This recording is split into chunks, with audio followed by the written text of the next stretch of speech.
Fernando, o nosso tempo então vai ser de 30 minutos. Muito bem. E os dois últimos minutos é para você então fazer sua participação final aqui. Tudo bem? Ótimo. Podemos começar com as perguntas? Claro. Então vamos lá. Primeira pergunta. Gostaria que você esclarecesse o seguinte: o promotor de justiça Marcelo Mendroni ofereceu uma denúncia criminal contra você ontem e dizendo aqui que é pelo recebimento de R$ 2.600.000 de propina do empreiteira chamada UTC Engenharia. Segundo a denúncia, é para pagamento de dívida contraída durante a campanha eleitoral de 2012.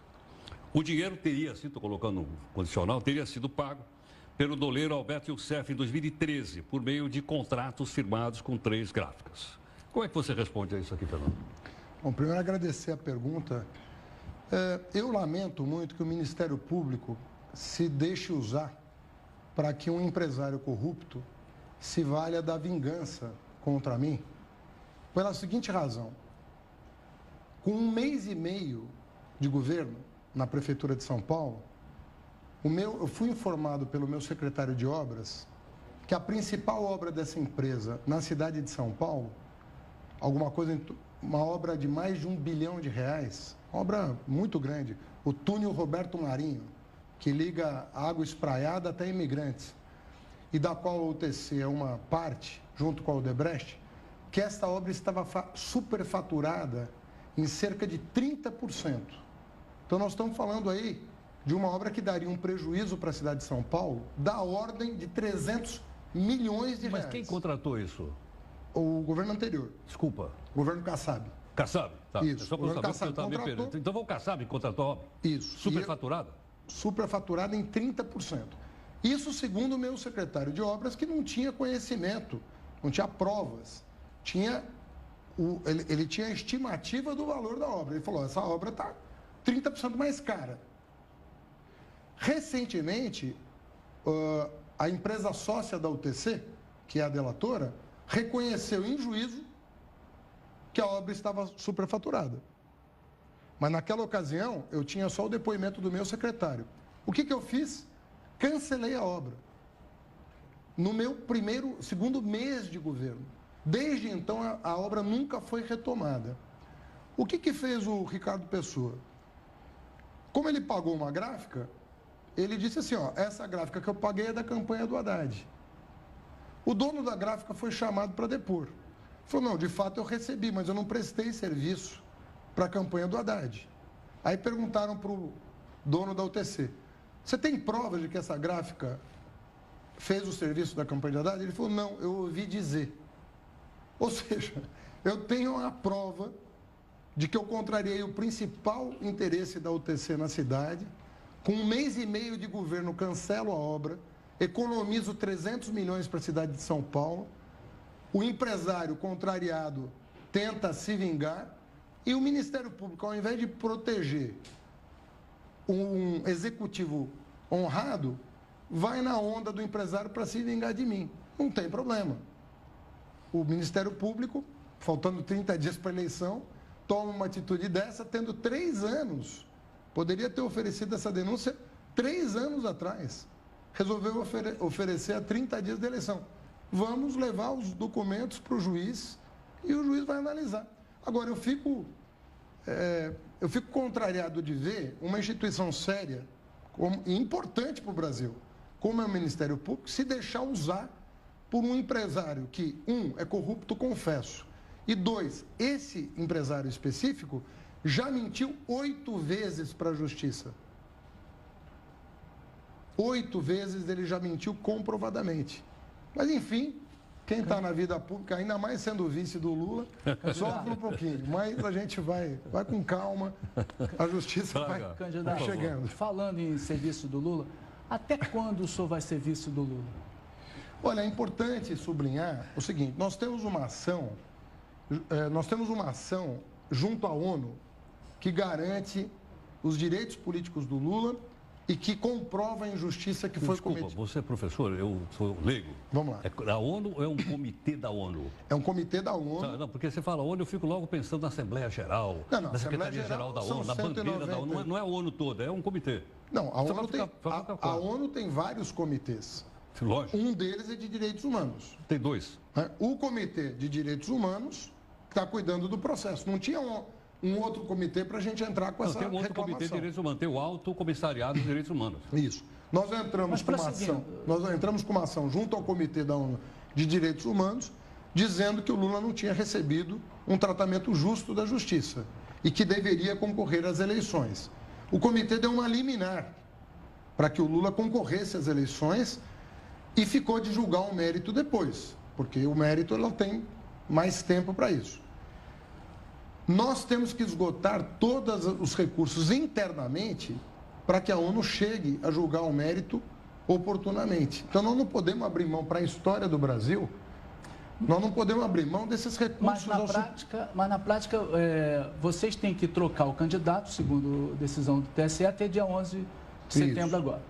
Se o Supremo não der a liminar que foi pedida hoje. Então, exatamente.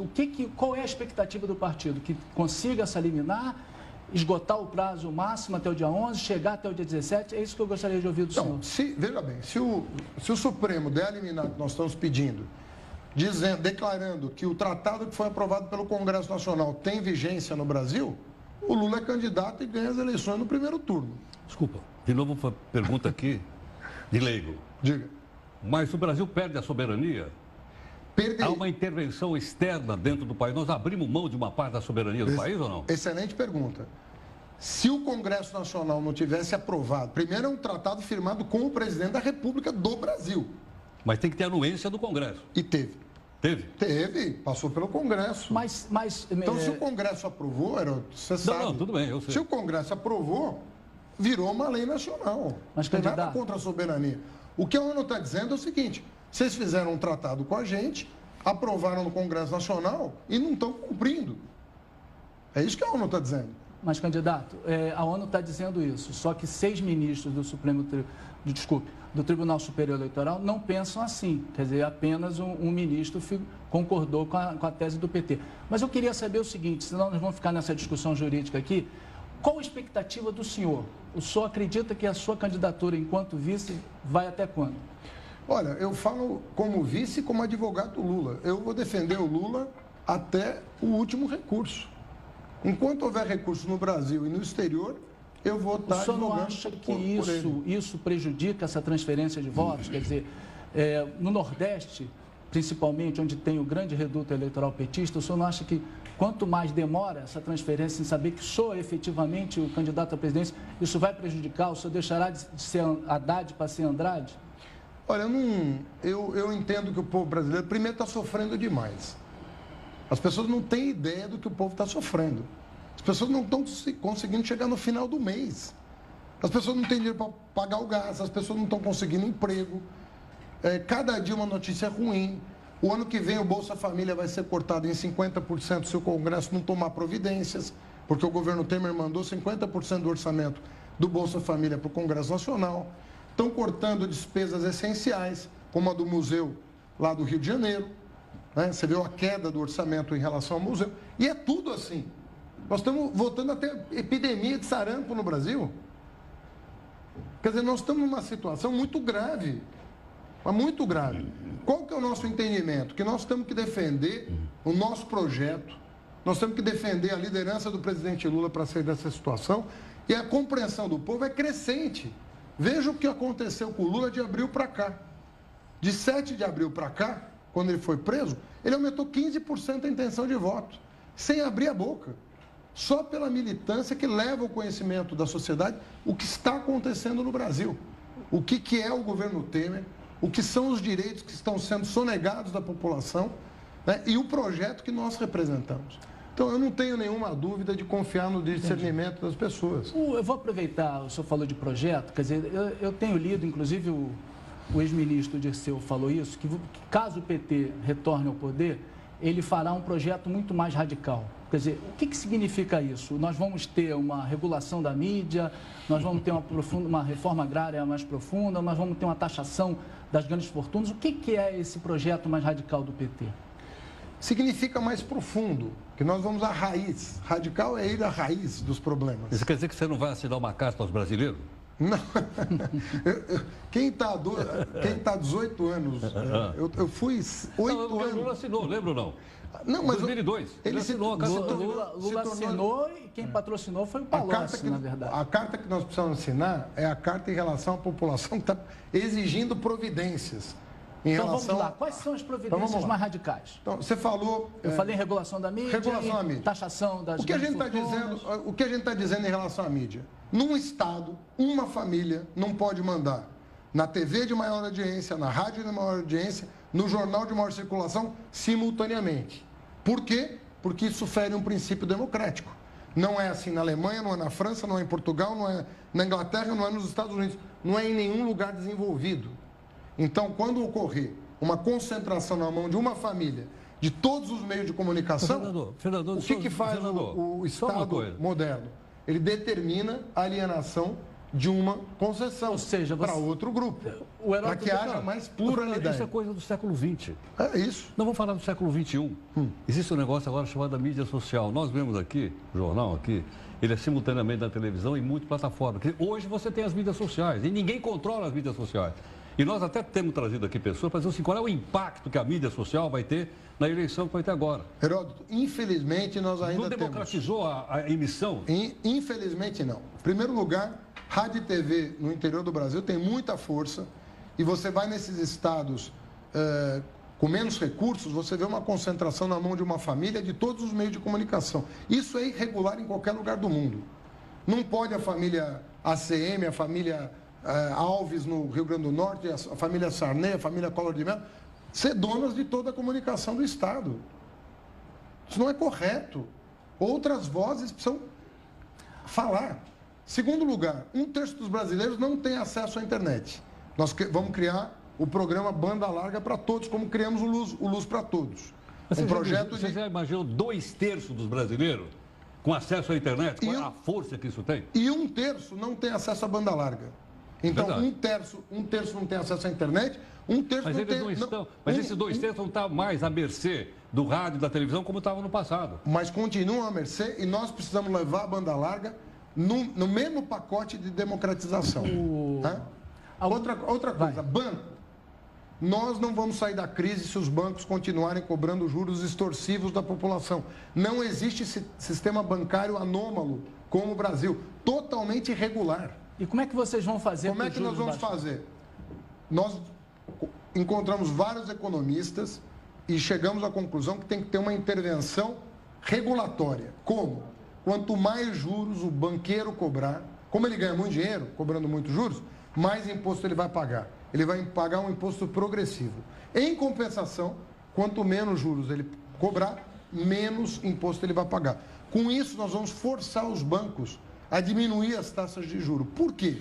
Porque não adianta você limpar o nome de uma pessoa no SPC agora. Como que é o Ciro quer fazer isso? A pessoa, daqui a um mês, está no SPC de novo. Você acha que o programa do Ciro não vai funcionar, então? Ele pode funcionar. Ele limpa o nome do cara e um mês o cara volta a ficar pendurado? Se não fizer a reforma bancária, não vai resolver. Se não fizer a reforma bancária, o sujeito vai estar no banco, dali a 6 meses, 1 ano, ele volta para o banco e não sai mais. Tem que ter uma reforma bancária. Os banqueiros têm que botar... Não vão botar a mão na consciência, mas vão botar a mão no bolso para pagar os impostos que nós vamos cobrar. Ou baixo juro. Terceiro, reforma tributária. Você sabe que o Brasil, quanto mais rico você é, menos imposto você paga. Quanto mais pobre você é, mais imposto você paga. Nós vamos inverter isso. Mas desculpa, peraí, não. Vou dizer. Vamos lá. Desde quando a gente discute e ouve o que você acabou de falar? Desde que o Germano Rigoto, na época deputado federal, isso há 30 anos atrás, a gente veio ouvindo exatamente a mesma coisa. O que nós vamos fazer? O PT ficou 13 anos lá, podia ter dado uma Fernando Henrique ficou 8, não conseguiu, Temer não conseguiu. Qual que é o dispositivo novo que nós vamos introduzir no debate? A União vai garantir a transição. O que significa isso? Nós estamos tão convictos do nosso projeto que nós vamos garantir em lei que nenhum município, nenhum estado vão perder na transição receita real. É o IVA combinado com taxação de distribuição de dividendos, que o Brasil só 2 países do mundo isentam a distribuição de dividendos, e a isenção de quem ganha até 5 salários mínimos de imposto de renda. Então, é uma combinação de novos E elementos. você vai cobrar esse imposto na origem ou no destino? No Porque destino. essa é a questão central. Por isso que os governadores não querem. Por isso que nós vamos introduzir a cláusula de que ninguém vai perder.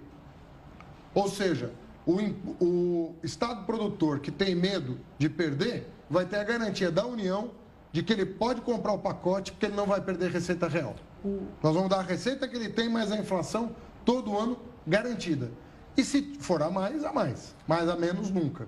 Esse dispositivo é que vai garantir a transição adequada do modelo, que tem muito imposto e um sistema totalmente irracional. Nós vamos migrar para um imposto adequado. Candidato, eu queria voltar à pergunta anterior, que a resposta ficou incompleta. Em relação ainda à regulação da mídia, quando o senhor fala de alienação, o senhor quer dizer que nós vamos fazer como a Kirchner fez na Argentina, nós vamos obrigar o maior grupo, o maior conglomerado de mídia a vender as emissoras? É isso que o PT defende? Não, quando você tem, vamos supor que uma família tenha o jornal, uma rádio e a TV de maior audiência num estado. Ela não pode manter uma família, não pode manter os três. Isso em nenhum lugar do mundo pode. Você é jornalista, você sabe disso. Vai na Alemanha, na França, então, na mas aí não como é que pode. um eventual partido... Aí você dá um prazo e faz um termo de ajuste de conduta. Você dá um prazo para que ela venda o jornal, como é em qualquer regulação. Veja só, quando uma empresa vai comprar outra, não tem que consultar o CAD para evitar concentração? Por que nas comunicações não tem que ser assim? Você falou de uma coisa séria, que é a internet. Você sabia que os jornais brasileiros entraram com uma ação no Supremo Tribunal Federal para tirar os sites estrangeiros em língua portuguesa do ar? Não sabia. São muito bons e muito informativos. Cobrem bem, inclusive, política brasileira. Você tem, o País Brasil, The Intercept Brasil, você tem o BBC Brasil e vários outros sites. Tem a Deutsche Welle Brasil. Deutsche Welle Brasil. Você tem vários sites estrangeiros em língua portuguesa. Sem dúvida. Os jornais brasileiros entraram no Supremo para tirar do ar ou obrigá-los a vender 70% do capital. Fernando, deixa eu perguntar isso uma coisa. Isso é um absurdo. Deixa eu perguntar uma coisa aqui no teu plano isso de governo. Isso é Rede Globo, isso é muito sério. Heródoto, só um instantinho. Ainda o senhor ainda não falou sobre a reforma agrária, entre aqueles itens. Reforma agrária, vamos lá. Nós vamos criar o ITR progressivo no tempo. Vou explicar. ITR é um imposto sobre propriedade rural. Só que imagine que o sujeito não produz nada no campo, ele tem a terra improdutiva. O imposto dele vai crescer ao longo do tempo, enquanto ele não atingir uma determinada produtividade. Isso vai obrigá-lo a produzir alimentos para a população. Imagine que um sujeito desmatar uma área que ele não possa desmatar, na Amazônia. Enquanto ele não reflorestar, ele vai pagar o ITR progressivo no tempo. As alíquotas vão aumentando. A hora que ele reflorestar, volta ao ponto original. Com isso, nós vamos garantir alimento e vamos garantir o fim do desmatamento. Nós estamos nos comprometendo com desmatamento líquido zero com essa ideia que nós estamos dando. Por que isso não foi... esse imposto progressivo no tempo vai ser utilizado para desapropriação de terra para a reforma agrária. Desculpe a interrupção, Heródoto, só um instantinho. Por que isso não foi feito nos 14 anos de governo petista? Nada disso que o senhor falou, nem para o Heródoto, nem para mim, reforma agrária, reforma tributária. Porque foram feitas muitas outras coisas. Por que o ProUni não foi feito antes? Porque nós criamos o ProUni em 2004. Botamos 2 milhões de jovens de escola pública para estudar em escola particular sem pagar. Por que nós fizemos o crédito consignado? Porque alguém teve a ideia de fazer o crédito consignado. Você não tem ideia para tudo, Fernando, simultaneamente. Fernando, quantos anos... Você vai resolvendo os problemas. Quantos anos você ficou como ministro da Educação? Os anos necessários para inaugurar 126... Peraí. Eu fiquei 6. Mais de 7 ou menos de 7? Não, fiquei 6 Quase anos. 7 anos. 6 anos e meio como ministro, 1 ano e meio como secretário executivo. Tá. Deixa eu te perguntar uma coisa. Alguma vez você foi no Museu Nacional? Fui, lógico. Quando você era ministro? Lógico. Lógico que fui. Eu viajei o Brasil inteiro. Eu inaugurei 126 campos universitários no Brasil, com o presidente Lula, a maioria deles. Eu inaugurei 214 escolas técnicas, com o presidente Lula, na maioria delas. Agora, Fernando... Nós criamos o Piso Nacional do Magistério. Nós fizemos o maior programa de concessão de bolsas da história do país, que é o ProUni. Nós colocamos mais de 400 mil crianças com deficiência dentro da escola, porque não frequentavam Agora, como é a que escola. os resultados que foram publicados essa semana, segundo o Índice de Desenvolvimento da Educação Básica, nenhum estado brasileiro, nenhum, atingiu a meta IDEB de ensino médio. E mais, quando eles fazem a avaliação por estágio, Sim. matemática, só 5% dos alunos sabe a matemática daquele período que ele está estudando. Então vamos lá. Espera aí, deixa eu completar, que é português. Desculpa. Português é pior ainda que a matemática. Eu vou mal de matemática, já ia mal de matemática há muito tempo. Você é mal? Eu ia mal de matemática, eu não sabia... Historiador. Aquele negócio todo. Ele só entende de história. Agora é o seguinte, português deu 97. Vamos ver. Então, quer dizer, o que vocês fizeram, que os governos fizeram, seu e outros, não teve nenhum resultado, porque nós estamos no fundo do poço. Vamos lá.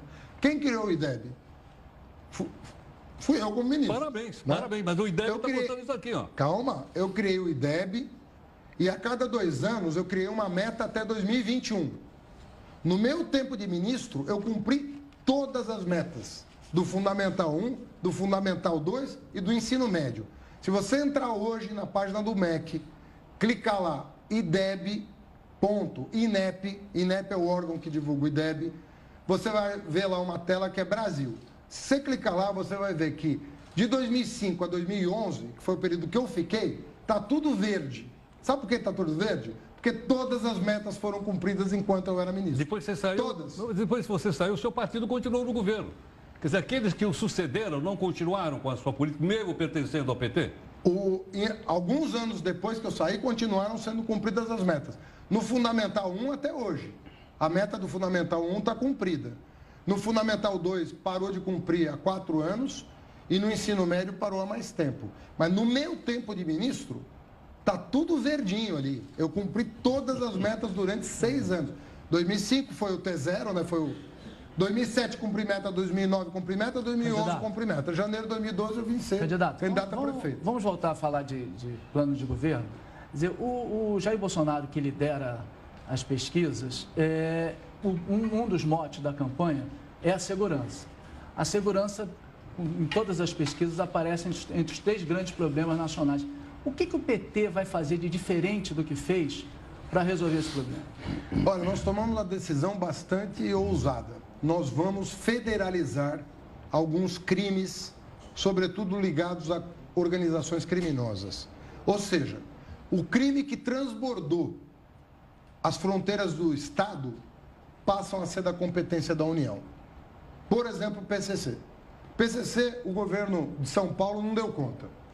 Não deu conta. O que aconteceu?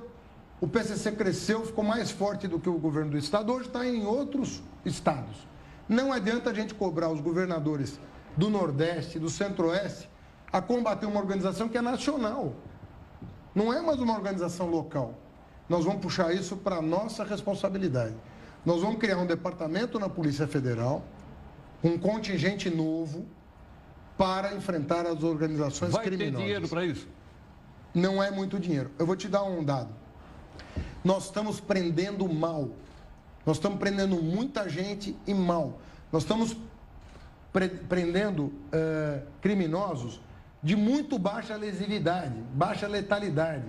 Nós estamos prendendo o varejo dos problemas e os grandes criminosos estão ficando fora da cadeia.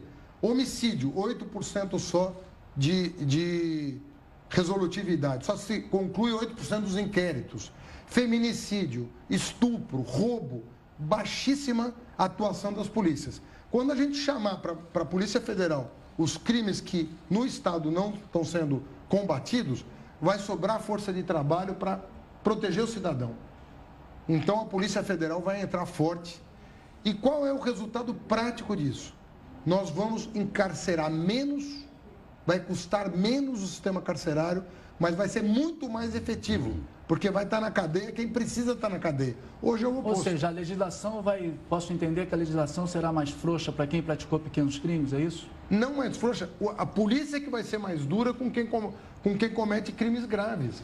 Hoje a gente só é duro com o criminoso de baixa periculosidade, que dá flagrante com 2 gramas de maconha no bolso. E o sujeito que está com um caminhão de maconha transitando pelo país, esse falando em maconha, vocês defendem a descriminalização da maconha?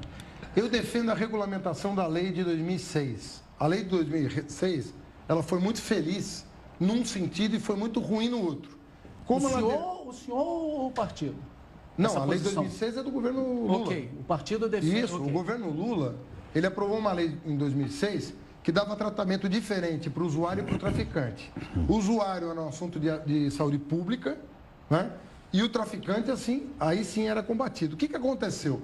Como nós não criamos a régua do que era uma coisa e do que é outra, nós começamos a encarcerar demais. O Supremo agora está para decidir, né?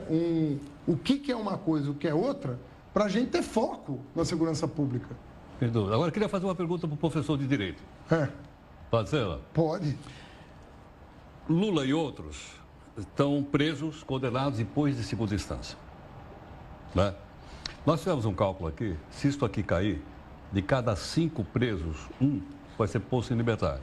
Como o sistema prisional do país tem mais ou menos 600 mil pessoas, nós teríamos 100 mil pessoas deixando a cadeia depois de condenado em segunda instância. Qual é a sua avaliação disso? A minha avaliação é que a prisão em segunda instância jamais poderia ser automática. Porque a Constituição, ela estabelece que você só pode ser considerado culpado depois da sentença transitada em julgado. É expresso na Constituição. Mas isso no Brasil não permite que só os ricos fiquem livres? Deixa eu responder, porque é séria essa pergunta. Então, a Constituição diz, você só pode ser considerado culpado depois que você não tiver mais recurso. Porque se você tem um recurso, a Justiça pode rever a tua situação. Muito bem. Em alguns casos, o Supremo disse que a regra pode ser excepcionalizada. Por quê? Quer dizer, o excepcional seria prender depois de condenar porque há criminosos de alta periculosidade. Você não pode deixar serial killers na rua porque não foi condenado em última instância. A lei não é igual para todo mundo, Fernando? Não, mas você tem prisão provisória, você tem prisão preventiva. Ou seja, a própria lei estabelece casos em que realmente deixar o sujeito na rua vai ser um perigo para a sociedade. Mas não pode ser uma regra geral. E sabe o que aconteceu? Recentemente, o próprio Supremo reconheceu que errou. Porque converteu em regra geral aquilo que deveria ser uma salvaguarda para a sociedade. Então, o próprio Supremo está revendo sua posição considerada equivocada. Agora, candidato, quer dizer, quando você tem possibilidade de recorrer em 4 instâncias, quem tem dinheiro é facilitado. Quer dizer, o que aconteceu? Vou citar 2 casos clássicos aqui. Dr. Roger Abdelmaci e o jornalista Pimenta, eles, por terem dinheiro, por terem bons advogados, eles praticamente não seriam presos se nós não tivéssemos uma decisão contrariando o que vocês defendem. Você não acha que... Você está trazendo um argumento a favor do que eu defendo. Me perdoe. Então me explique. Os 2 casos que você citou são exatamente casos que poderiam ser utilizados para cumprir a decisão do Supremo. Mas se você diferente do que você... Se você permite que você possa recorrer, quem tem mais dinheiro vai ser mais facilitado. Se você... Não tem nada a ver com dinheiro. Tem a ver com o juiz determinar, no caso concreto, tem a ver com o juiz, a não ser que você ache que os juízes estão sujeitos à pressão. Eu acho que bons advogados sempre favorecem. Nosso tempo está se esgotando, nós vamos dar o mesmo período para os outros que vão vir aqui. Lógico. Fernando, então você tem 2 minutos, por favor, para... Olha, o que eu quero dizer é o seguinte, um projeto importante para o Brasil foi interrompido em 2014. A presidenta Dilma foi reeleita e a oposição começou a sabotar esse país no dia que o resultado foi proferido. Pautas bomba com Eduardo Cunha, com Aécio Neves. Você sabe o que aconteceu. Os resultados não foram aceitos. A democracia ficou em risco. E nós temos uma vocação democrática. Nós não devemos aceitar algo diferente da liberdade de você escolher quem será o próximo presidente da República. Desde então, desde a eleição de 2014, com toda a sabotagem que foi feita ao país, o que aconteceu? A tua vida piorou. A nossa vida piorou, porque quando piora a vida de um brasileiro, piora a vida de todos. É mais insegurança, é mais gente na rua, é mais gente com fome, é mais desempregado. Nós não precisamos disso. Nós, por 12 anos, governamos um país que estava dando certo. Tudo que nós precisamos é resgatar esse projeto, tão bem encarnado pelo presidente Lula, e que representou tantos avanços sociais no Brasil. É esse o voto que nós fazemos aqui para 2018. Vamos resgatar o Brasil para os brasileiros. O Brasil está sendo roubado dos brasileiros. Vamos devolver o nosso país para o nosso povo. Fernando